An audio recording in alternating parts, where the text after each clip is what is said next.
All right, guys, I was going to do a video on Republican Jesus versus Democrat Jesus and how religions in America are starting to split along political lines.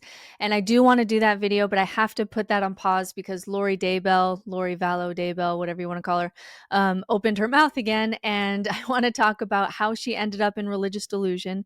And I want to use her as a case study. I'm not going to do like her full story. There are people who have done that far better than I could, but I want to use her as a case study for religious delusion in general and compare that to what's going on with the Chat GPT induced religious psychosis people.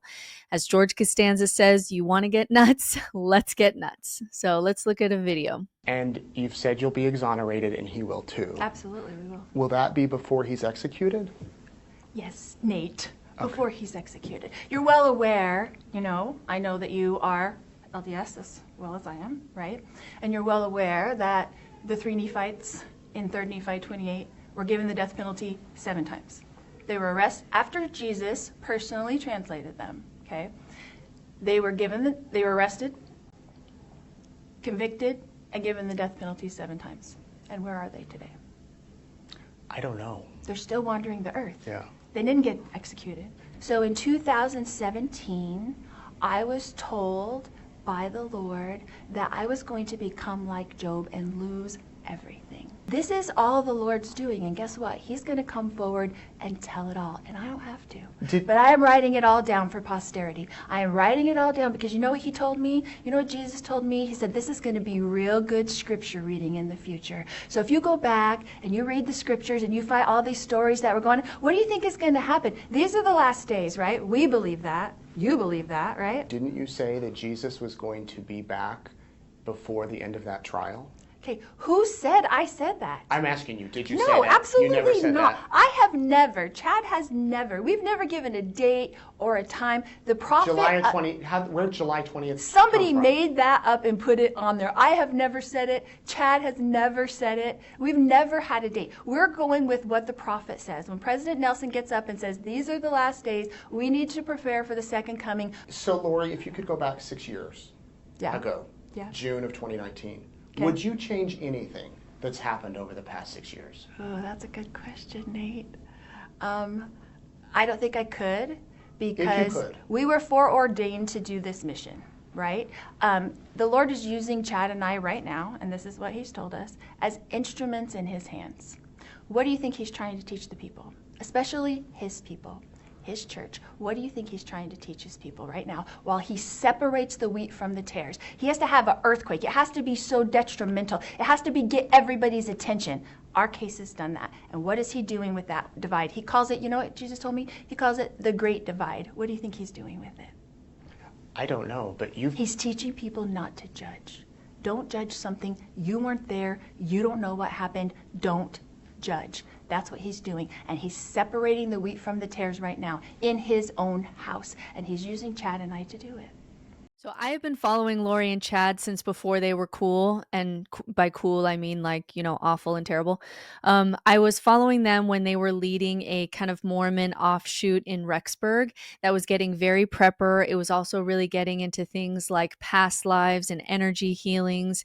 And there was a whole world going on with that. And as someone who follows Mormonism and lives in Idaho, I had my eye on the conferences that were going on in Rexburg purely just out of interest.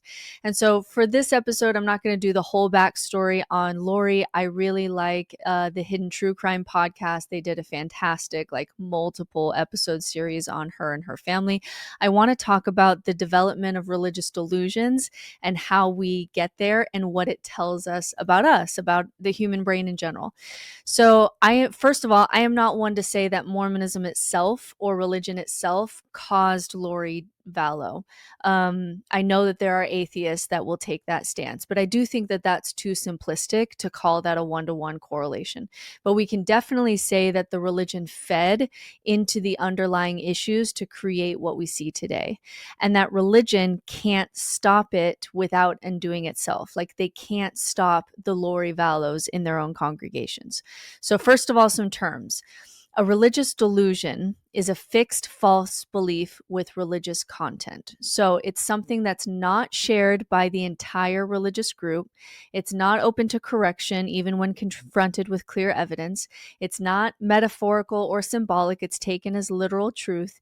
And it's often grandiose and has elements of being persecuted and self-referential, like God chose me to carry out this mission, or demons are inhabiting my neighbor, things like that.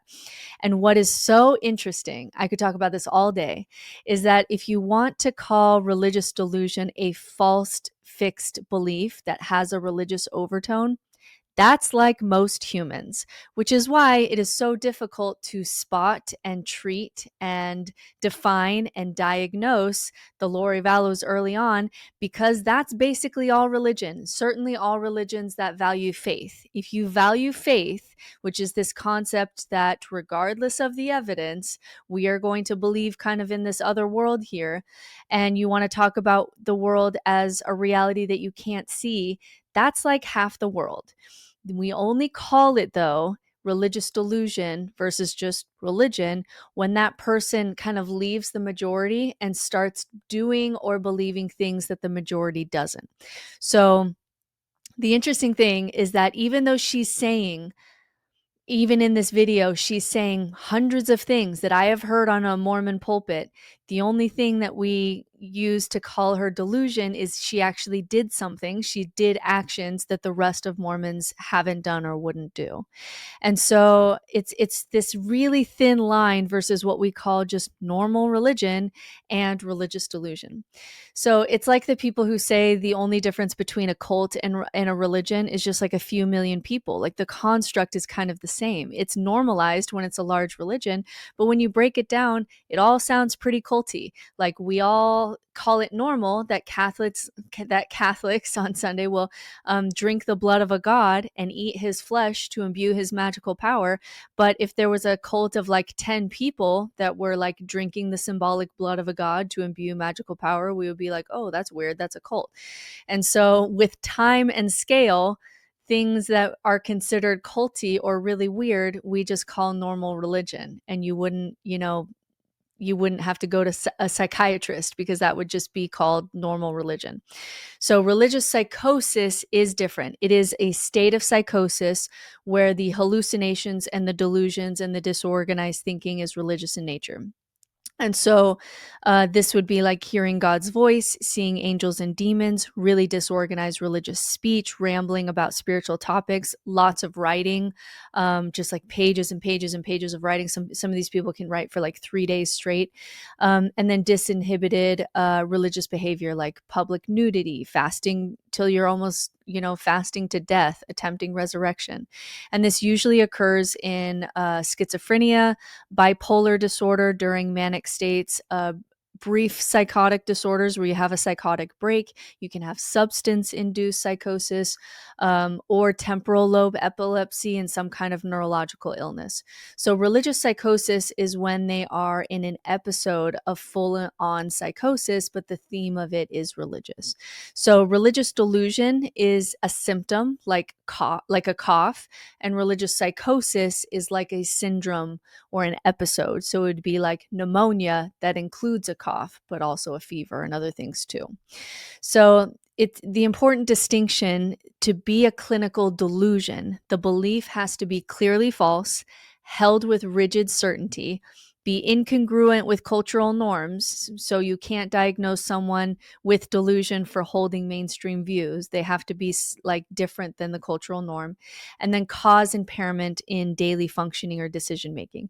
So the wild thing is that if your religious belief is normalized, you can, in totally normal human behavior, eat the body of a god, talk to that god on a Sunday. But if you show up to work on Monday, we don't call that religious delusion. That's just religious. But if you eat the body of a god and you talk to that god on Sunday and you don't show up to work on Monday because you feel like, your neighbor, has demons, you don't want to leave the house or something like that, then we start talking religious delusion when they really actually believe the same things. So we call it delusion when it starts to limit your quote unquote normal functioning. but the beliefs are essentially the same between normal religious people and people with religious delusion, or even people in religious psychosis. So let's look at Lori now. What we see are two kind of underlying triggers that caused her religious delusions that grew over time with which then ended up in full religious psychosis as a syndrome that she is now in all of the time. So first, Lori does have some underlying mental health issues. On the table, we can possibly see bipolar, certainly narcissism, maybe some histrionic personality disorders, delusional disorder, maybe some cluster B, maybe even schizophrenia. There's something there that we can see from a young age. So from a young age, she was known as being very image conscious, very charismatic, and she was always, even as a young child, centered on being special or being chosen. She entered beauty pageants. She married young. She was drawn to a lot of drama and validation. And she, from a young age, her family will talk about her always positioning herself as morally superior or spiritually special in some way. But nobody kind of batted an eye at it because Mormonism has that in its own doctrine, that this is a special people. So she was just kind of called a spiritual child. But we see early on there was a pattern of needing to be seen as exceptional. So this grandiosity is often the common precursor to delusional thinking. But with stability and therapy, if she would have gotten that at an early age and wouldn't have been, subjected to Mormonism, it's possible she might not have ended up where she is today. But when you add that tendency towards grandiosity and that external need for validation, you can see even in her trial, she was like, "You don't remember my green chili enchiladas?" Like, it was always about her own validation. And then, her capacity for imagination and dissociation, even as a child. And then when you add trauma and chaos on top of that, that is the killer combo. No pun intended.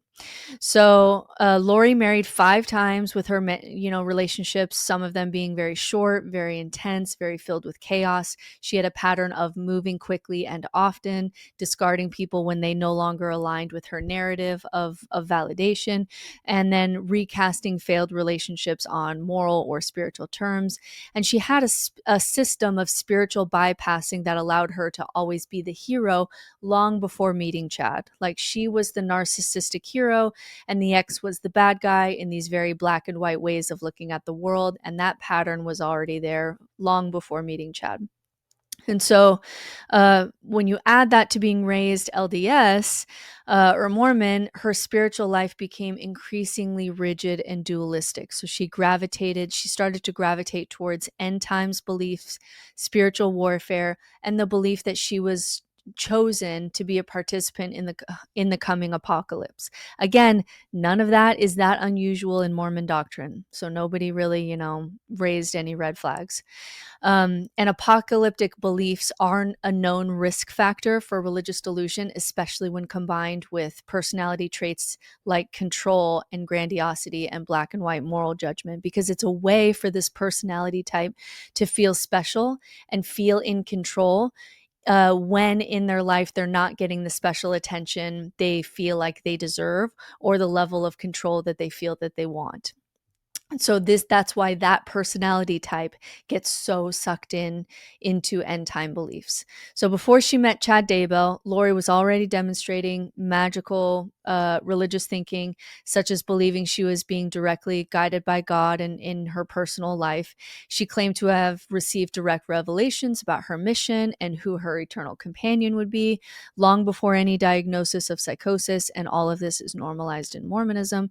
And then this escalation from traditional faith into personal revelation and private prophecy and private mission is especially a red flag for emerging delusional frameworks, especially in high demand religions where private revelation is culturally accepted, which means that there's no guardrails in place. Every Mormon believes that they have a special calling and that they can talk to God directly. So there's no reality testing or pushback from the religion itself.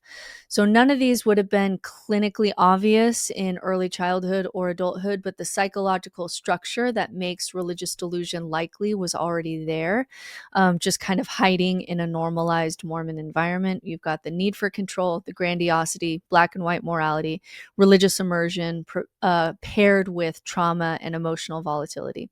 So meeting Chad then was the spark that set off the final kind of catastrophic escalation, transforming her from a troubled, religiously intense woman into someone consumed by religious psychosis and now capable of murder, even of her own children. So Lori met Chad at a religious conference in St. George, Utah, hosted by Preparing a People, which is a Mormon affiliated kind of apocalyptic prepper group who have been very quiet since, by the way, since Lori and Chad did what they did. They kind of died down. Some people actually kind of snapped out of it as they watched what was happening with Lori and Chad, and that kind of scared them enough to back away from this group. So this group used to be, I used to really pay attention to it because it was growing, especially in the Rexburg area. But since Lori and Chad's downfall, they've been very quiet lately, which has been interesting to watch too.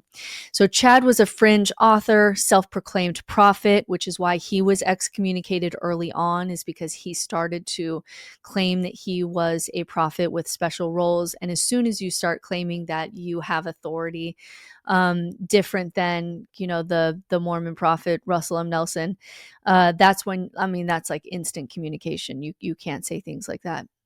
So he was excommunicated before kind of their downfall for kind of claiming to be a kind of prophet who is receiving visions and revelations from God. He had written books about the coming apocalypse. He had a near-death experience that he, claims was very influential for him as far as thinning that veil between him and God. And then Chad told Lori that they had been married in multiple past lives and were meant to lead the 144,000. And that 144,000 thing shows up with all these kind of Christian-esque problematic groups and people, because it's the perfect place for this personality type to feel very special, that you're one of the 144,000 and you have a special job. And then when you add that to, we've been married in multiple past lives, then you can start to kind of get around things like marriage, like that they were married to different people. And it's okay because they've been married in a past life so that they were already sealed together. And so there's some like loopholes that have then kind of allow them to come together, even though they were married to other people. So the escalation begins here, and then Chad validates Lori's grandiosity and made her feel spiritually chosen and gave her finally the validation she's been looking for her whole life. And then he's introducing this new theology that allowed her to see others as evil or even expendable. Chad and Lori created a system where people were classified as light or dark spirits, and even more dangerously as zombies, people whose real spirit had left the body and had been replaced by a demon. And Lori began to believe that God was directly communicating with her and Chad, giving them the authority to judge who was possessed and who should be removed. And once people become zombies, their personhood was essentially erased. And this was the key delusional mechanism that morally justified the murders. So Lori didn't snap overnight. This was a slow burn that you could see starting in childhood with the kind of grandiose personality that she had, and then reinforced by a charismatic spiritual partner, Chad, a framework of spiritual warfare that gave her license to kill, a psychological need for control and purity and cosmic purpose, isolation from any feedback loops that could ground her in reality, especially within the Mormon religion, and then a huge ego where everything is instantly rebranded in her brain so that she is the hero. And then once everyone who questioned her was labeled dark or possessed, this delusion became airtight and self-reinforcing, and there is now no way to reach her, whereas maybe we could have corrected this course earlier on in her life. So even now, as she is like in chains, it only fuels the delusion. And you can always find patterns to fit your situation. Always, always, always. When people say, yeah, but my religious delusions are true because look at these patterns, the brain is very good at finding whatever patterns you need to be able to justify whatever, your beliefs are. And so she'll say that like, oh, she's had 7 convictions. She's she's had 7 lifetime convictions. That's some scriptural pattern with the 3 Nephites, which is characters in the Book of Mormon. Or she's like Job, where God says you're going to lose everything, just like Job. Or she's like so many prophets who ended up losing things or being chained up. There's literally nothing that you could do at this point that would challenge the delusion, because there's always a religious way to respin it. And there's so much supportive doctrine in Mormonism that allows her to redefine these things. So someone like Lori Vallow rarely ever comes back from this level of religious delusion and psychosis, especially when the beliefs are egocentric. So her belief systems are so aligned with her sense of self and her ego, and she has such a grandiose version of herself. You'd have to have a full ego death, which is almost impossible for this level of narcissism. And so it's really sad to watch someone trapped inside their brain with no way out. I mean, I feel more sad, obviously, for the kids. But it's also sad to watch her, that it would be easier to break her out of federal prison than it would be to break her free of her own mind. And it's really sad that human brains can end up that way, that we're all that we can all be lost in the world that our minds create, and we can't break free of it. And so the reason people don't recover from this is that the delusion is a closed loop. Any attempt to challenge the belief is just proof that you're on the dark side. And so there will be always this divine justification, God's ways are higher than our ways, prophetic identity, I am a chosen one, not mentally ill, spiritual bypassing, this suffering is a test, God's testing me, because she has no history of being able to see herself clearly. So she doesn't have any way to see herself the way that we see her. And she's never expressed any kind of remorse. She's never admitted she was wrong. She continues to use spiritual language in court, saying that she knows that her children are happy in the afterlife and that this is all part of God's plan.